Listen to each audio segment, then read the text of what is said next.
नमस्कार। आज के सत्र की शुरुआत प्रार्थना से करते हैं। ॐ सहना भवतु, सहनौ भुनक्तु, सह वीर्यं करवावहै, तेजस्विनावधीतमस्तु मा विद्विषावहै। ॐ शांति शांति शांति।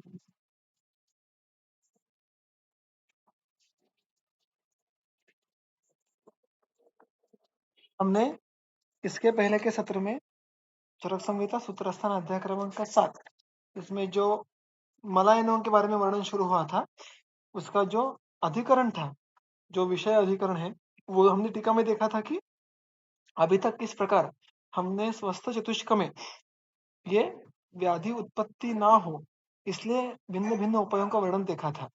और यहाँ पर अभी जो स्वास्थ्योत्पत्ति कारणम, ये सारे कह के हो चुके हैं।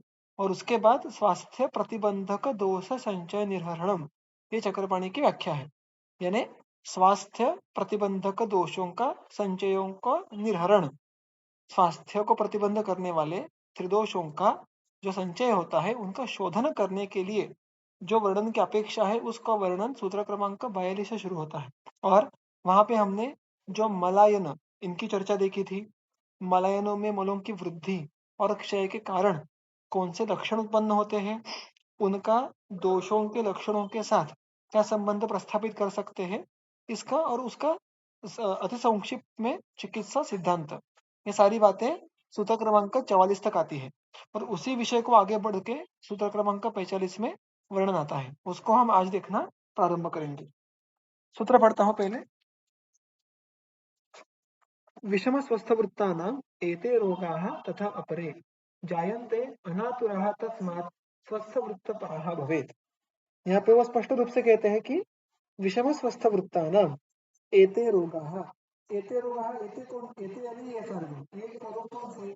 तो उन्होंने इससे पहले के सूत्र में जो कहा है कि दोष लिंगैः, जो दोष लिंगों से जानने की जो सारी व्याधियों को उसे तान व्याधि, मल वृद्धि, मल क्षय, इनके कारण जो भी व्याधि उत्पन्न होते हैं, जो दोषों के लक्षणों के द्वारा भी जाने जा सकते हैं, ऐसे सारे व्याधि जो साध्य है, ऐसे व्याधि का वर्णन इसके पहले के सूत्र में संक्षेप में आया था।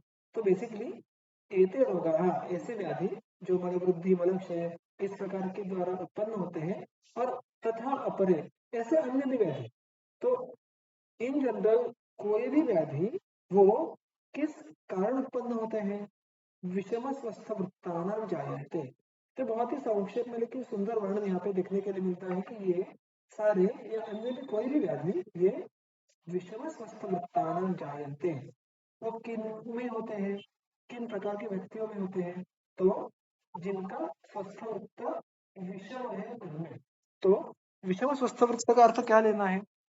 वो अर्थ सुस्पष्ट है कि जो स्वस्थ वृत्त का पालन नहीं करता। अतः विषम, गंगाधर जी इस पे लिखते हैं, विषम वैषम्येन वैषम्येन आचरितम स्वस्थवृत्तम येषा, जो जिस प्रकार से स्वस्थवृत्त के विभिन्न उपक्रमों का पालन करने के लिए कहा है, वैसा नहीं करते या उसका गलत तरीके से पालन करते हैं, उस प्रकार के पुरुषों में, पुरुष का अर्थ यहाँ पे व्यक्तियों में ऐसा लेना है, इस प्रकार के सारे व्याधि होने की पूरी संभावना होती है। तो इसका अर्थ क्या हुआ? तो इसका अर्थ हुआ कि स्वस्थ वृत्त का पालन न करने वाले पुरुषों में सारे व्याधि होने की संभावना मौजूद होती है। अतः इससे कंक्लूजन क्या निकालना है कि अर्थात तस्मात् देयरफॉर अनातुराः स्वस्थ वृत्त पराः भवेत्। जो अनातुर है, जिनको अभी किसी भी दोष प्रकोप की जो अनुबंध है वो प्रस्थापित नहीं हुआ है, जिनमें उससे कोई भी अस्वास्थ्य, कोई भी लक्षण उत्पन्न नहीं हुआ है, ऐसे व्यक्तियों ने, उनको यहाँ पे उन्होंने अनातुर कहा है। जो आतुर नहीं है वो अनातुर।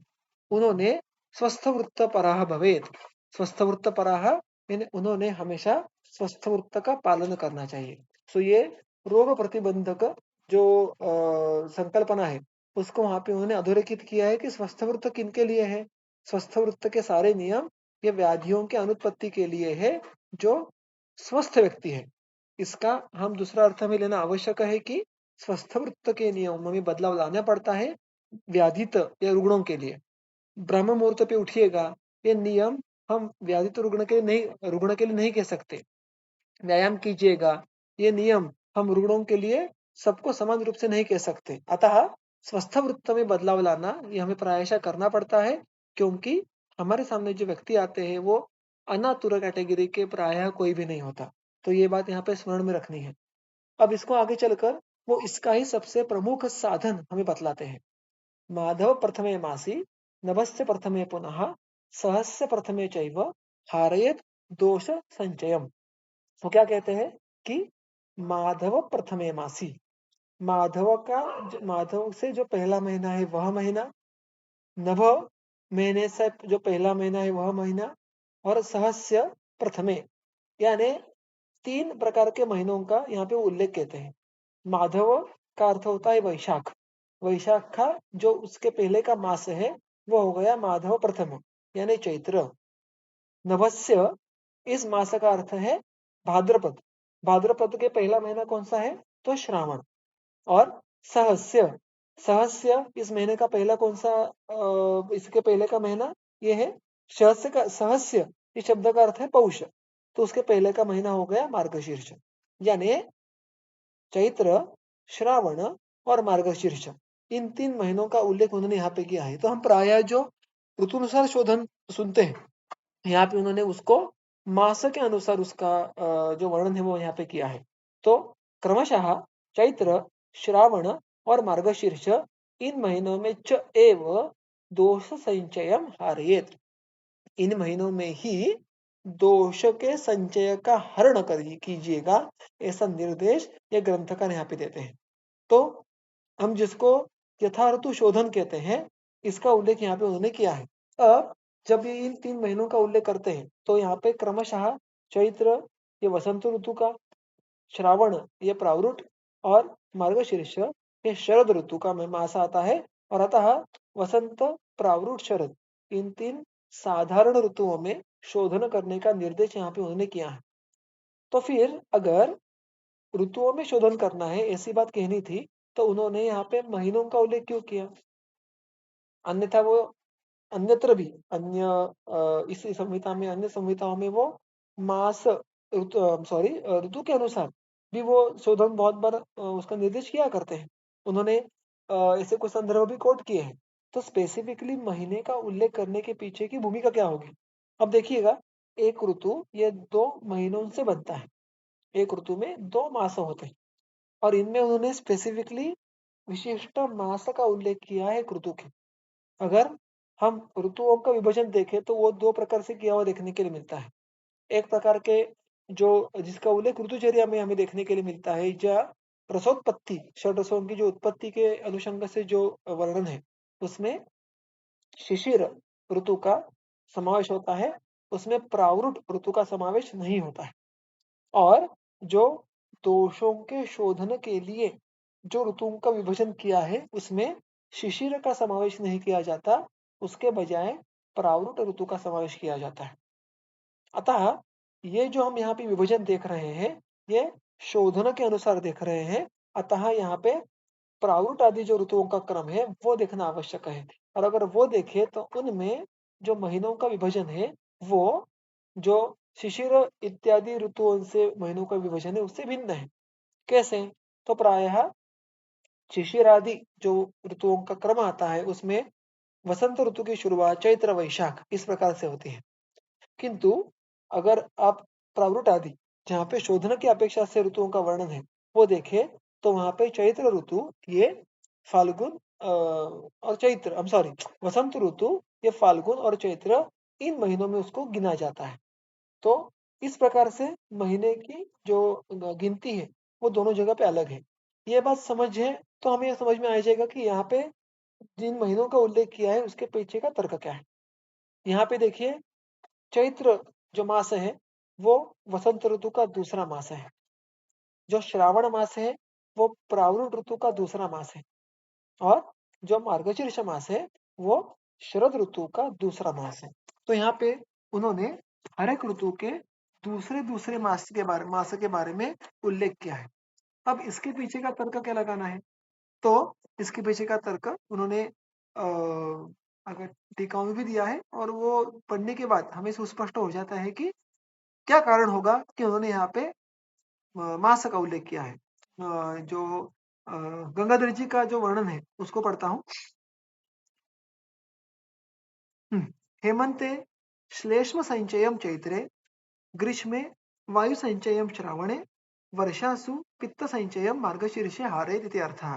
तो ये जो अर्थ है उन्होंने यहाँ पे अन्वय रूप से हमें कहा है कि कौन से ऋतु के कौन से मास में किस दोष का प्रधान रूप से हरण करना है।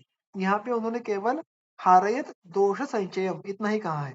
पर हमें सबको ये बात ज्ञात है कि वसंत ऋतु में मुख्यत्वे कफ का, ग्रीष्म ऋतु में यानी प्रारूढ़ ऋतु में वात का और शरद ऋतु में पित्त का ऐसा हरण हमें अपेक्षित है। अब जो आगे वर्णन आता है वो यहाँ पे क्या कहते हैं, आषाढ़ श्रावणयोः प्रारूढत्वेन वायोः प्रकोपकालतया वक्ष्यमाणत्वात् आषाढ़े वायोः संपूर्ण प्रकोप अभावात्। यहाँ देखिए, प्रारूढ़ ग्रीष्म ऋतु के बाद प्रारूढ़ ऋतु ऐसा कर्म की रचना है इस ऋतुओं की गणना में। अब ग्रीष्म ऋतु, अब इस प्रवण ऋतु में वात का प्रकोप होता है क्योंकि ग्रीष्म ऋतु में वात का संचय हुआ होता है। अब वात का प्रकोप के लिए एक ऋतु है यानी 2 महीने है और 2 महीने यानी आषाढ़ और श्रावण, इन दोनों महीनों में वात का प्रकोप होता है। तो ऐसा समझे, तो अगर हम क्रमशः समझे कि कभी भी प्रकोप होने के लिए जो कारण क्या क्या है भिन्न भिन्न, तो उस ऋतु में जो गुणों में परिवर्तन होता है उस कारण उस दोष का प्रकोप होता है। यानी प्रारूढ़ ऋतु में जो शैत्य बढ़ता है उस कारण वात का प्रकोप होता है। शरद और वसंत ऋतु में औष्ण्य बढ़ जाता है, उस कारण विलयन रूपा प्रकोप होता है पित्त और कफ का। तो गुणों में बदलाव होने के कारण प्रकोप होता है।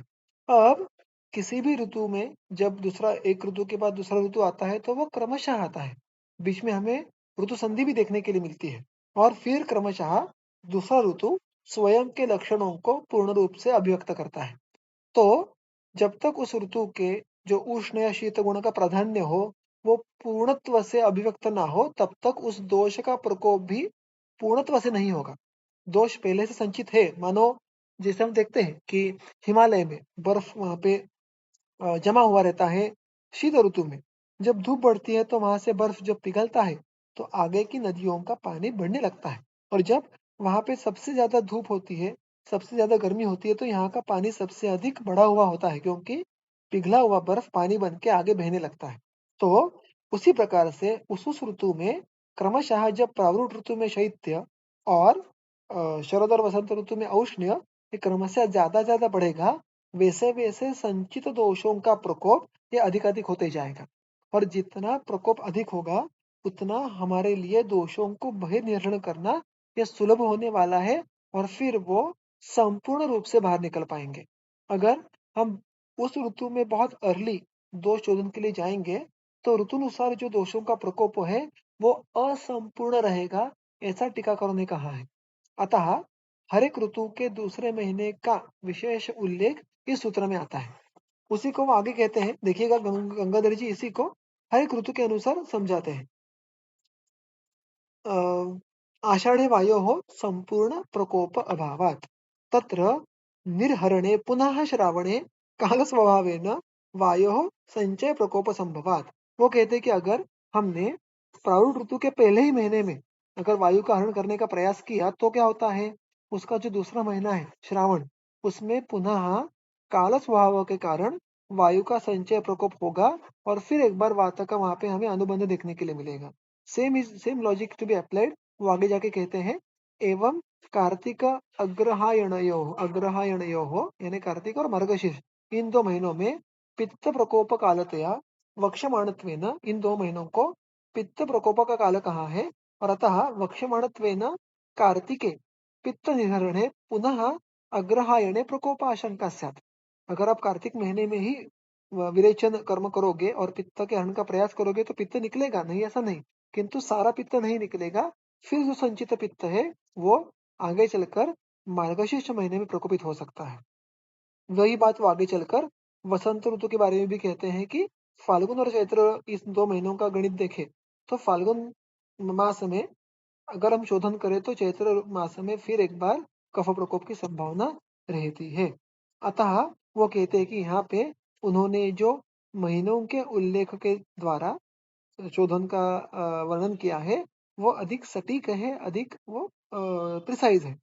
अब उसको ही आगे बढ़कर, उसके सूत्रों को ही आगे बढ़ाकर जो आगे वर्णन आता है, वो देखेंगे सूत्र क्रमांक 46 47। स्निग्धस्निग्ध शरीराणाम् ऊर्ध्वं च अधश्च नित्यशः बस्ति कर्म तथा कुर्यात् नस्य कर्म च बुद्धिमान। तो अभी दोषों का हरण करना है, शोधन करना है, तो वो किस प्रकार करना है, उसका बहुत ही संक्षिप्त में वर्णन यहाँ पे आता है। इससे विवरण अर्थात आगे चलकर जो कल्प सिद्धि स्थान है उसमें देखने के लिए मिलेगा हमें। कुछ हद तक जो कल्पा चतुष्क है उसके उपकल्पनीय अध्ययन में देखने के लिए मिलता है। तो ये चरक संहिता की रचना है। सूत्रास्थान में अनेक विधि ऐसी संकल्पनाओं का केवल अधिक संक्षिप्त में वर्णन मिलता है क्योंकि उनका विस्तार यहाँ पे अपेक्षित नहीं है। तो क्या कहते हैं देखिएगा, स्निग्ध स्विन्न शरीराणाम, जिनके शरीर स्निग्ध और स्विन्न है, ऐसे मनुष्यों का ऊर्ध्वंच अधश्च नित्यशः, नित्य नियमित रूप से यानी रेगुलरली। देखो, नित्य नियमित रेगुलर इसका अर्थ रोजाना ऐसा नहीं होता, इसका अर्थ होता है पीरियडिकली। क्या करना है, तो ऊर्ध्व ऊर्ध्व मार्ग शोधन यानी वमन, अधो मार्ग शोधन यानी विरेचन, बस्ती कर्म तथा कुरिया नस्य कर्म च बुद्धिमान। अब देखो, वो शुरुआत में क्या कहते हैं कि यहाँ पे हमें वमन और विरेचन ये नित्यशाह करवाना है। अब नित्यशाह यानी क्या, तो नित्यशाह यानी जिस ऋतु में जिसकी आवश्यकता है उसको हर एक साल करवाना, तो उससे दोष संचय रहता नहीं, वो बाहर निकल जाएगा। अब यहाँ पे वमन और विरेचन उन्होंने विकल्प से नहीं दिए हैं, वमन करो और विरेचन करो, इस प्रकार से उन्होंने बात कही है।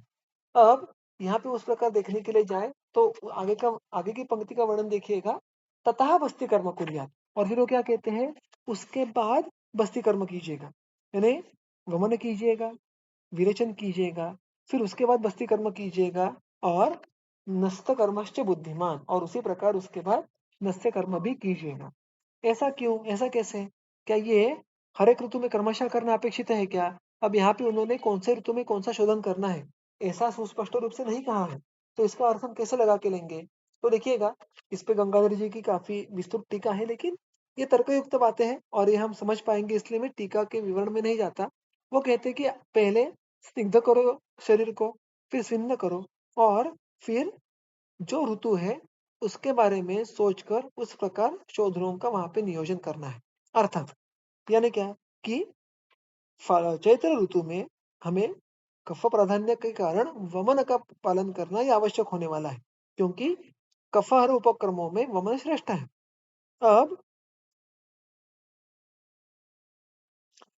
अब इसके बाद उन्होंने कहा है कि विरेचन की आवश्यकता कब आएगी प्रायः, तो अर्थात जो शरद ऋतु है उसमें विरेचन की आवश्यकता आएगी।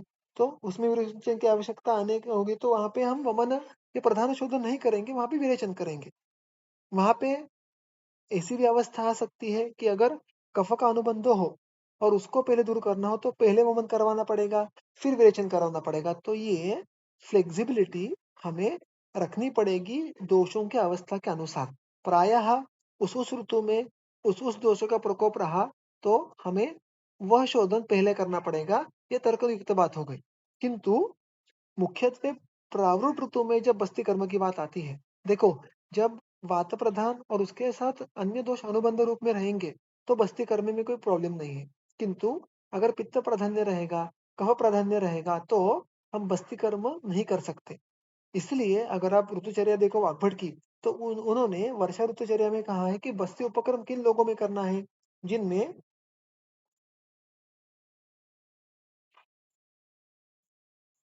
बस्ती उपक्रम किन लोगों में करना है, जिनमें पहले अन्य शोधन किए हैं या जो शुद्ध है, ऐसे व्यक्तियों में बस्ती कर्म करो। आप एक बार जाके वर्षा ऋतुचर्या का सूत्र पढ़िएगा। इसका अर्थ क्या है कि अगर कफ या पित्त का प्राधान्य रहा तो उसको पहले दूर करना है।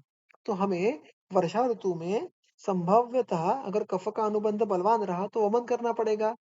अगर वमन करवाने के बाद कफ का अनुबंध कम हुआ और केवल वात बच गया तो बस्ती की तरफ जाओ। So this flexibility is to be thought as per the ritu, as per the doshavastha. और इसीलिए इसी के अनुवर्तन, इसी के अर्थ को समझने के लिए आगे का सूत्र आता है। क्या है देखो आगे के सूत्र में, यथा क्रमम यथा योग्यम अतः ऊर्ध्वम प्रयोजयेत। यानी वो क्या कहते हैं, यथा क्रमम, आपको प्रायः ये कभी कभी आपको इस क्रम का भी पालन करना पड़ सकता है, क्योंकि शरीर में जब शोधन की आवश्यकता हो और तीनों दोषों का प्रकोप हो, तो इसी क्रम से शोधन करवाना ये आवश्यक हो सकता है। मैं अभी का उदाहरण फिर एक बार दूंगा कि अगर हमें तीनों शुद्धियां करवानी है, तो कौन से क्रम से करवाओगे, तो ऊर्ध्व, फिर अध, फिर वस्ती कर्म। तब आप कर्मों को लांघ नहीं सकते। उसके बाद नस्य कर्म। क्यों? क्योंकि नस्य कर्म ये बाकी तीन कर्मों के तुलना में स्थानिक उपक्रम है। जब तक नस्य ये मुख्यत्वे शिर नासा ही शिरश द्वार, अतः शिरस्थ दोषों का शोधन करना, अगर हम इसको नस्य को शोधन इस तरफ से देखें तो प्रायः वहां से कफ शोधन, ये हम शिरो विरेचन अवपीड़ा नस्य के द्वारा देख पाते हैं। तो उसको करने के लिए हमें ये बात ध्यान में रखनी होती है कि शिर प्रदेश ये भी एक कफ स्थान है। और जब तक जो कफ का मूल स्थान है, पूरक कंठ चरक क्रोम पर्वाण्यामाशय रसः, तो वहां पे सुतरा मुरह, जो उर है वो प्रधान कफ का स्थान है। जब तक कफ की जड़ें वहां से उखड़ नहीं देते, तब तक अन्य कोई स्थानिक उपक्रम में यश प्राप्त नहीं होगा। यही बात नस्य कर्म को भी लागू है। अतः जब तक वमन नहीं होगा या जब तक सर्वाधिक शोधन नहीं होगा, तब तक नस्य उपक्रम को हमें यश प्राप्त होने की संभावना कम रहेगी। अतः नस्य उपक्रम ये तीनों सर्वाधिक शोधनों के बाद आया है। ये एक तार्किक क्रम हो जाता है। वमन, विरेचन, बस्ती और नस्य कर्म, ये हो गए यथा कर्म।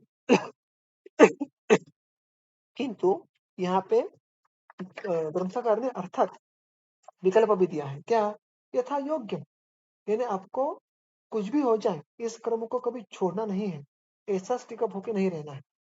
वो क्या कहते हैं, यथा योग्य, आपको उस अवस्था में, उस ऋतु में, उस रुग्ण में जो योग्य लगे, जो यौगिक लगे, यानी क्या, तो मैं अभी कहा वैसे समझो, आपको लग रहा है कि शरद ऋतु में इसको वमन की आवश्यकता नहीं है, पित्त प्रकोप ही बलवान है, दोषों की अधोगति करना ही होना ही संभव है, तो वहां पे विरेचन कीजिएगा। अगर प्रारूढ़ ऋतु में आपको लग रहा है कि नहीं, पहले विरेचन देंगे फिर बस्ती कर्म देंगे, वैसे कीजिएगा। तो चक्रपाणी जी वही बात कहते हैं कि यथा क्रमम यथानुपूर्वम। यथाक्रम का अर्थ क्या हुआ, एक के बाद एक। यथा योग्यम यद यस्य युज्यते, यथा योग्य यानी जो जो शोधन क्रम जिस जिस अवस्था से जुड़ा जाएगा। यहाँ अब इस सूत्र के लिए अवस्था कौन सी है, तो को कालवशात है। तो जो साधारण ऋतु है, प्रावरुण शरद वसंत, उन ऋतुओं में इसमें से उस अवस्था में जो शोधन अधिक योग्य वैद्य के लिए लगेगा, वैद्य को लगेगा, वो शोधन वहां पे करवाना ये ज्यादा लॉजिकल होगा। और अतः वो के बात यहाँ पे उद्धृत करते हैं। अब यथाक्रम यथा योग्यम अतः ऊर्ध्वम प्रयोजित, यहाँ से वो जो आगे का जो सूत्र का अंश शुरू होता है, वहां पे रसायन और वायीकरणों का उद्देश्य है। इसलिए यथाक्रमम यथा योग्यम, इसका अर्थ कैसे ले, इनमें गंगाधर और चक्रपाणी में कुछ मतांतर है। यथाक्रम यथा योग्यम यानी क्रम के साथ जाओ या यथा योग्य के अनुसार जाओ, इन दोनों का अनुवर्तन दोनों जगह पे कर सकते हैं, ऐसा मानना गंगाधर जी का है। वो कहते हैं कि जिस प्रकार हमने शोधन में अभी ये बात देखी कि क्रम से या योग्यता से आप शोधन का चयन कीजिएगा, उसी दो विशेषणों को आप रसायन और वायीकरण के लिए भी लगा सकते हैं। यानी यथाक्रमम यथा योग्यम कुर्यात, क्या कुर्यात, ऊर्ध्वश्य अधश्य बस्ती कर्मच, जो भी शोधन है, या यथाक्रम यथा योग्यम रसायनानि वश्य योगांश प्रयोजित, इस प्रकार से उनका अनुवर्तन हो सकता है। तो यहाँ पे चक्रपाणी जी अगर देखो तो वो बात कहते हैं कि दोनों के यथाक्रम यथानुपूर्वम यथा योग्यम यद यस्य युज्यते एतच्च पूर्वेण वमनादिना उत्तरेण च रसायनादिना प्रयोजित इति अनेन योज्यम। नहीं, चक्रपाणी जी का भी वही मत है, शायद किसी अन्य टीकाकार ने कुछ अर्थ अलग लिया है, मैंने कुछ तो गलत टीकाकार का नाम ले लिया। तो दोनों का यही मत है। मैं कोई अन्य ग्रंथ पढ़ रहा था, शायद वहां से मैंने वो उठा लिया था, तो उसको भूल जाइएगा। यथाक्रम यथा योग्य, इन दो विशेषणों का जो अनुवर्तन है वो दोनों जगह पे कर सकते हैं। किस प्रकार से, अब आगे का सूत्र देखेंगे। यथाक्रमम यथा योग्यम अतः ऊर्ध्वम प्रयोजयेत, अतः ऊर्ध्वम यानी इनके बाद, तो स्वस्थ वृत्त के पालन के क्रम में शोधन के बाद रसायन और वाजीकरण का उल्लेख आता है। और ये बात बहुत ही महत्वपूर्ण है और इसका उल्लेख हमें फिर एक बार रसायन विधि के अध्याय में भी देखने के लिए मिलता है। अब वाग्भट ने भी बहुत सुंदर वर्णन किया है। ऐसा दृष्टांत दिया करते हैं कि देख जिस प्रकार से अगर किसी कपड़े को रंग देना है तो उसको पहले धोना आवश्यक होता है। अगर बिना धुले कपड़े को रंग दिया तो जो दाग होते हैं वो और दृढ़ हो जाते हैं। यही तर्क रसायन और वाजीकरण के लिए भी लगाते हैं कि जब तक शरीर शुद्ध ना हो तब तक रसायन और वाजीकरण जो योग है उनका उपयोग ना कीजिएगा, नहीं तो उनका लाभ नहीं होता किंबहुना उनका व्यापन हो सकता है। अब ये बात ये जो रसायन अधिकरण के योग है उनके लिए मुख्यत्वे लागू है, क्योंकि आप देखने के लिए जाए तो रसायन ये भी उभयार्थक हुए देखने के लिए मिलते हैं। वो जिस प्रकार से रसायन कार्य करते हैं उस प्रकार से व्याधि हरण का भी कार्य करते हैं। और इसलिए न ही केवल रसायन अधिकरण के योगों में हमें फलश्रुति देखने के लिए मिलती है वैदिक घनत्व की, बल्कि अलग-अलग व्याधियों में उस व्याधि प्रतिनिक रसायनों का भी उल्लेख देखने के लिए मिलता है। न जाने कितने सारे अध्यायों में, जो पांडु के अधिकरण में योगराज चूर्ण होगा, जो कौटिल्य शिलाजित होगा, या आगे चलकर आप अन्य भी बहुत सारे व्याधियों में उस व्याधि प्रतिनिक इस प्रकार के कार्य देखो रसायन वाले, तो वो तो साक्षात व्याधिघ्न है। तो वो व्याधिघ्न होंगे तो वो इस नियम में बैठे हैं क्या? तो नहीं। वो उस नियम में नहीं बैठेंगे क्योंकि वो स्वस्थ वृत्त के अधिकार में नहीं आते हैं। अतः रसायनों के जो वर्णन हम जब देखते हैं तो हम उसके हमें हमें उसका अधिकरण देखना अधिक आवश्यक हो जाता है। रसायनों का एक जो प्रमुख अधिकरण है वो है साक्षात रसायनों का अध्याय, जो चरक संहिता चिकित्सा का पहला अध्याय होगा या अष्टांग हृदय संग्रह का उपांत्य अध्याय होगा। उसमें जो रसायन है वो मुख्यत्वे यहाँ पे अपेक्षित है, जो शोधन के बाद उपयोग में लाना, जिससे स्वास्थ्य का परिपालन होता है। जो व्याधि के वर्णन में विभिन्न रसायनों का उल्लेख है वो स्वस्थ वृत्त के लिए नहीं है, वो उस व्याधि के प्रति रसायन कर्म करने के लिए है। तो उनके लिए ये नियम वैसे के वैसे लागू नहीं होगा, ये बात यहाँ पे याद रखना आवश्यक है। तो यथाक्रम यथा योग्यम अतः ऊर्ध्वम प्रयोज्य, शोधन के बाद अब उसके बाद प्रयोजना कीजिएगा किसकी? सिद्धानी रसायनानी वृक्ष योगांश। सिद्ध इस प्रकार से जो रसायन योग है और जो वृक्ष योग है उनकी योजना कीजिएगा। किन किसने करना अपेक्षित है? कालवित। वित यानी जानने वाला, काल यानी काल के बारे में। तो यहाँ पे वो कहते हैं कि जो वैद्य विशेष रूप से काल के बारे में जानता हो उसने यहाँ पे रसायन और वाजीकरण इनको एक के बाद एक या जिसकी आवश्यकता है उसका यहाँ पे योजना करना अपेक्षित है। देखिएगा यहाँ पर भी एक क्रम है जो प्रायः हम स्मरण में नहीं रखते कि अगर रुग्ण में दोनों कर्मों की अपेक्षा है तो पहले रसायन कर्म करना है और फिर वाजीकरण कर्म की अपेक्षा है। और देखिए वाजीकरण कर्म का भी बारे में हमारे मन में बहुत बारी एक मिसकंसेप्शन होता है कि केवल वो अपत्य प्राप्ति के लिए, वैवाहिक क्षमत्व बढ़ाने के लिए, अगर किनको कोई पीड़ा हो या किनमें कोई प्रॉब्लम्स हो तो चिकित्सार्थ उपयोग में लाने वाले कल्प है। ऐसा नहीं है। वाजीकरण यहाँ पे उन्होंने स्वस्थ वृत्त का अंतिम पड़ाव कहा है। रसायन और वाजीकरण ये दोनों स्वस्थ वृत्त के पालन के दो उपाय यहाँ पे कहे गए हैं। और इसलिए सारवान शुक्र धातु की शरीर में उपस्थिति होना ये स्वास्थ्य के लिए अत्यंत आवश्यक है।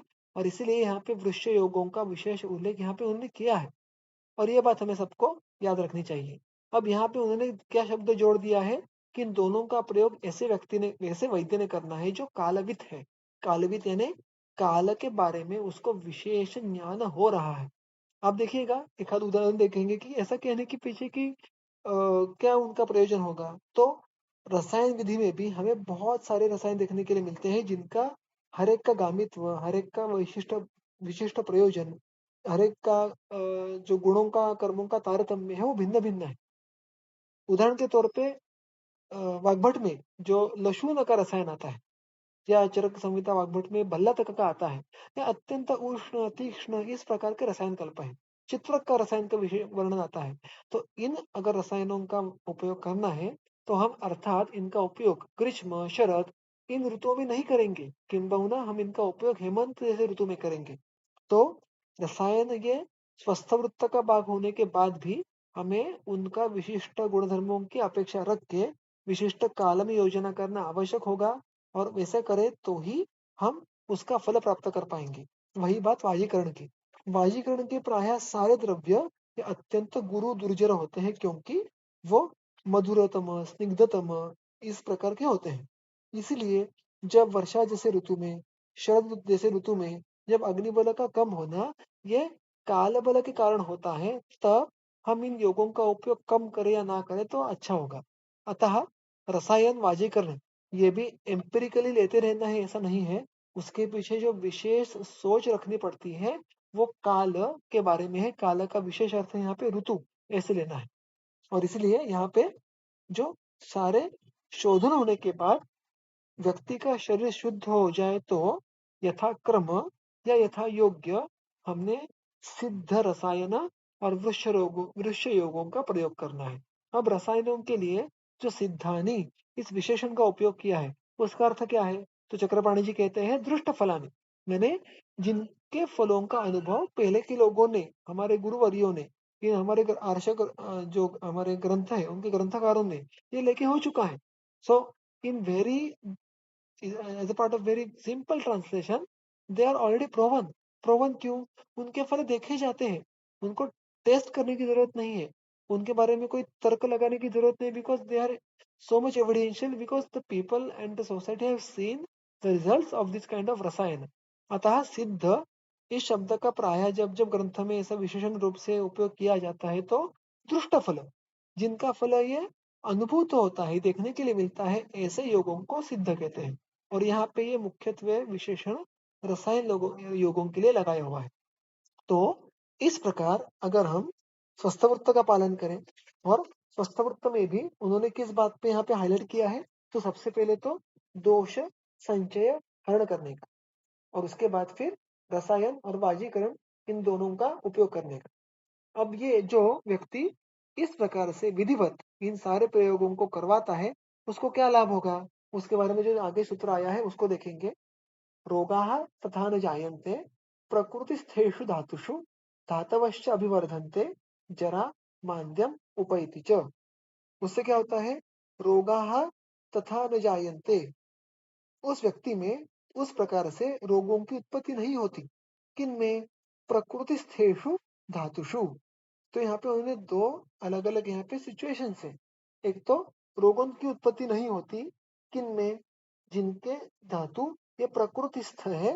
प्रकृतिस्थ यानी उनके गुण कर्म जो प्राकृत है, उनका प्रमाण जो प्राकृत है, ऐसे धातु।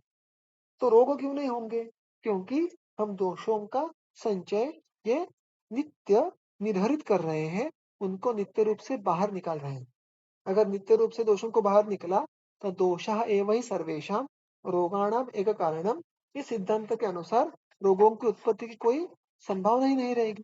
तो रोगा, इसलिए चक्रपाणी जी भी वही बात कहते हैं, रोगा तथा न जायन्ते इति वमनादीन आचरतः। रोग उत्पन्न नहीं होंगे, ये मुख्यत्वे किससे होगा? वमन इत्यादि शोधनों के कारण होगा, क्योंकि उनसे दोषों का जो अतिरिक्त संचय है वो शरीर में टिकेगा ही नहीं। और किनमें? प्रकृतिस्थेषु धातुषु। इसके लिए प्री कंडीशन क्या है कि धातु या प्राकृत होने चाहिए। तो धातुओं के अगर जो प्रमाण है, गुण है, ये प्राकृत हो तो दोषों का अगर हम निर्वहन करें तो व्याधि कोई उत्पन्न नहीं होंगे। किंतु अब मजे की बात देखिएगा, धातु प्रकृतिस्थ होना इतना सफिशिएंट हो सकता है, किंतु हम इसमें भी बेटरमेंट कर सकते हैं। देखिएगा, स्वास्थ्य ये एक स्पेसिफिक लिमिट नहीं है, या कोई स्टेज नहीं है कि वहां पे आके रुकना पड़ जाए। हम स्वास्थ्य तक पहुंचने के बाद स्वास्थ्य में भी हमारी जो क्षमताएं हैं, शरीर के जो भिन्न भिन्न प्रशस्त भाव है, उनमें वृद्धि ला सकते हैं। अब देखिएगा, जो खिलाड़ी होते हैं अलग अलग खेलों के, हर एक खेल में अलग अलग डिमांड्स होती है। अब चेस से लेके, क्रिकेट से लेके फुटबॉल तक देखिएगा, स्विमिंग देखिएगा, और अगर आप हर एक खेल में से अलग अलग स्वस्थ व्यक्तियों का चयन करेंगे तो देखेंगे कि चार स्वस्थ व्यक्तियों की क्षमता भी एक जैसी नहीं होती, उनमें कोई विकृतियां नहीं होती, किंतु हर एक की कोई विशेष क्षमता अधिक होती है दूसरे से। यानी धातु प्रकृतिस्थ होना एक बॉटम लाइन है, धातु साम्यावस्था में होना ये बॉटम लाइन है। लेकिन वहां पे आके स्वास्थ्य को रुकना है और उसके आगे प्रोग्रेस नहीं कर सकते, ऐसा नहीं है। We can always enhance the स्वास्थ्य बाय इन्क्रीजिंग द प्रशस्त भाव. प्रशस्त भाव यानी कोणते? बल, वर्ण, उत्साह, प्रहर्ष, स्वर इत्यादि. आपको ये प्रायः अनेक विध रसायनों के फलश्रुति में या ऐसे अलग अलग कल्पों के फलश्रुति में एक साथ देखने के लिए मिलेंगे, ये सारे भाव. तो देखिए, ये भाव एक ऑप्टिमम लेवल तक देखने के लिए मिलेंगे अगर धातु प्रकृतिस्थ हो. किंतु वो आगे चलकर क्या कहते हैं आगे के सूत्रों की पंक्ति में, धातवाश्च अभिवर्धन्ते जरा मांद्यम उपैति च. धातु ये अभिवर्धन होता है, योग्य पद्धति से धातुओं की वृद्धि होती है. ये वृद्धि सारता रूपी होगी, सारभूत धातुओं की वृद्धि होगी. ये विकृत रूप में वृद्धि नहीं है. जिन धातु वृद्धि के लक्षण हमें देखने के लिए मिलते हैं चरक वाग्भट सूत्रस्थान अध्याय क्रमांक 11 में, उस प्रकार की वृद्धि अपेक्षित नहीं है. तो ये अभिवर्धन कैसा अपेक्षित है? जो सारवान गुणवान ऐसे धातुओं की वृद्धि जिससे कि कोई मलभाग नहीं तैयार होता है किंतु प्रशस्त भावों की अभिव्यक्ति हो रही है, उस प्रकार की वृद्धि हमें अपेक्षित है. और वो वृद्धि कहती होती है, वो वृद्धि भी सेल्फ लिमिटिंग होती है. अगर हड्डियों का बल बढ़ना है, अस्थि धातु का बल बढ़ना है, तो बल बढ़ेगा. उससे अध्यस्थी या हड्डी में कुछ तो वृद्धि हो गई, ऐसा देखने के लिए मिलना अपेक्षित नहीं है. So it is something which is very much particular and which will be beneficial for the स्वास्थ्य. उस प्रकार की धातु वृद्धि यहाँ पे अपेक्षित है. अब इस धातु वृद्धि के लिए क्या अपेक्षा है? तो धातुओं के प्रति अच्छे पोषण पहुंचने की अपेक्षा है. और वो अच्छा पोषण कौन है? वो है रसायन और वृक्ष योग. अतः चक्रपाणी जी कहते हैं धातवाश्च अभिवर्धन्ते इति रसायन वृक्ष योगान उपयोजयते इति योजनीयम. तो मुख्यत्वे धातु वर्धन का काम ये शोधन उपक्रम नहीं करेंगे. अर्थात तो वो कौन करेंगे? धातु वृद्धि करवाने के, सारवान धातु उत्पन्न करवाने की क्षमता जिनके पास है, ऐसे रसायन द्रव्य या रसायन योग और वृक्ष द्रव्य या वृक्ष योग कहेंगे. तो इस प्रकार से इस फलश्रुति का भी विभाजन हम कर सकते हैं. जो पहले का पार्ट है वो मुख्यत्वे यथा ऋतु दोषों के संचय के हरण के कारण प्राप्त होगा, और जो दूसरा पार्ट है वो रसायन और वृक्ष योगों के योग्य प्रकार से उपयोग से प्राप्त होगा. और यहाँ पर जो देखेंगे अभी आगे के सूत्रों का शुरुआत देखेंगे तो सॉरी, जरा मांद्यम उपैति च. और इससे क्या होता है? जरा मांद्यम उपैति. जरा यानी जो वार्धक्य है उसमें मांद्य आता है. उपैति यानी प्राप्त होना. मांद्य आने यानी क्या होगा? देखो, हम जो हमारे वय का जो आंकड़ा होगा उसको तो नहीं बदल पाएंगे. अगर कोई 80 साल का होगा तो वो 80 साल का ही होगा. जरा को मांद्य आता है यानी जो जराजन्य शरीर में जो अप्रशस्त बदलाव शुरू होते हैं, वो उनका जो बदलाव का जो गति है वो बहुत धीमी हो जाएगी. यानी the ageing changes will be very slow. हम बहुत बार कहते हैं ना कि ये 80 साल का लगता नहीं है, ये 70 साल की लगती नहीं है दादी माँ. क्यों नहीं लगती? क्योंकि प्रायः अन्य लोगों में 70 साल उम्र के समय जो शरीर में नकारात्मक बदलाव होते हैं, वो उन लोगों के शरीर में बहुत कम गति से होते हैं. उन बदलावों को टालना ये व्यवहार में असंभव है, किंतु उनको डिले करना, उनको पोस्टपोन करना और जब तक हमारी आयु है तब तक कम से कम जरा के लक्षणों से पीड़ित होना, ये करना बिल्कुल संभव है. और ये किसके प्राप्त होता है? ये इस प्रकार जो पूरा एक पैकेज है कि यथा ऋतु शोधन कीजिएगा और फिर उसके बाद जो रसायन और वाजीकरण है उनका योग्य उपयोग कीजिएगा, उससे रसायन कर्म की पूर्णता प्राप्ति होती है. So that is the crux of this all swasthavritta as well, कि आप दोषों का हरण करते रहेंगे तो जरा मांद्यम उपैति, वार्धक्य के लक्षण ये धीमी गति से आप में दिखना लगेंगे. उसके बाद रोगास्तथा न जायन्ते प्रकृतिस्थेषु धातुषु धातवश्च अभिवर्धन्ते जरा मांद्यम उपैति च. विधि एषा विकाराणाम् अनुत्पत्तौ निरसिताः निजानाम् इतरेषां तु पृथक् एव उपदिक्ष्यते. एषः विधिः विकाराणाम् अनुत्पत्तौ निदर्शितः. स्वस्थ व्यक्तियों में विकार उत्पन्न ही ना हो, इसके लिए इस यहाँ पे ये विधि का निर्देश किया गया है. विधि ही ऐसा, यह विधि यहाँ पे निर्दिष्ट किया गया है. किन के लिए? कौन से विकार? निजानाम. तो निजानाम ये विकाराणाम इस नाम का विशेषण है. तो इसका अर्थ यहाँ पे हमें ये समझ में आता है कि जब ये अभी तक बात कर रहे थे सारे विकार, तो वहां पे मुख्यत्वे वो निज विकारों की बात कर रहे थे। इतरेषां तु पृथक एव उपदिक्ष्यते। इसलिए यहाँ पे अगर आप टीका देखो चक्रपाणि की तो वही करते हैं कि निजानाम इति छेदः। निजानाम, यहाँ पर हमें सूत्र को तोड़ना है। सूत्र को क्यों तोड़ना है? क्योंकि उसके बाद अलग विषय की शुरुआत होती है। यानी अभी तक जिन रोगों के बारे में चर्चा चल रही थी, जिन रोगों की अनुत्पत्ति होगी, यानी नॉन अकरेंस ऑफ डिसीज, अनागता मया बाध, यानी जो व्याधि उत्पन्न हुआ ही नहीं, उसको उत्पन्न ही ना होने देना, इन मोस्ट सिंपलर लैंग्वेज प्रतिबंध या प्रिवेंशन। ये किन प्रकार के व्याधियों के बारे में यहाँ पे कहा है अभी तक? तो निजाना, निज व्याधियों के बारे में ये सारी चर्चा है। इसका अर्थ क्या समझ में आता है कि व्याधियों के जो दो भेद है, निज और आगंतुक, उसमें से अभी तक जो सारे उपाय देखे हमने, जो शोधन, रसायन, वाजीकरण, इस अनुषंग से वो निज विकारों के अनुत्पत्ति के लिए निर्दिष्ट है। आगंतुक के लिए इनका उपयोग नहीं होगा, ऐसा यहाँ पे समझ के लेना है। इसलिए वो कहते हैं इतरेशाम, जो अन्य अन्य कौन बच जाते हैं? दो ही भेद है इस विधि के द्वारा। व्याधि के दो ही भेद होते हैं, निज और आगंतुक। तो अगर अभी तक का वर्णन निज व्याधियों के लिए है, तो इतरेशाम यानी बचे कौन? आगंतुक व्याधि। इतरेशाम तु पृथक एवं उपदेक्ष्यते, उनका जो वर्णन है वो अलग ही किया जाएगा। कहाँ पे? इसके आगे ही। पृथक यानी भिन्न, अलग, उपदेक्ष्यते ये भविष्यकालीन रूप हो गया, यानी इसके बाद इसका अलग प्रकार से भिन्न रूप से वर्णन आने वाला है। किसका?